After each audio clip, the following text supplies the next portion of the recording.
40 நாள். நரிகளுக்கு டாஷ்களும் ஆகாயத்து பறவைகளுக்கு டாஷ்களும் உண்டு.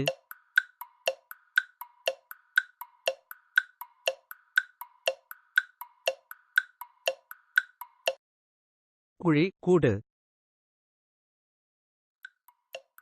மனந்திரும்புங்கள், எது சமீபித்திருக்கிறது என்று இயேசு பிரசங்கம் பண்ணினார்?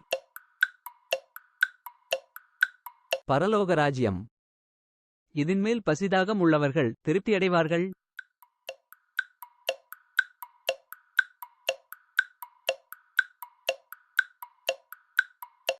நீதி.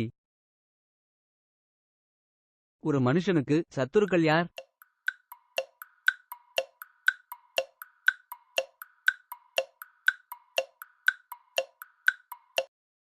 அவனுடைய வீட்டார். என்னத்தை உண்போம் என்னத்தை குடிப்போம் என்று உங்கள்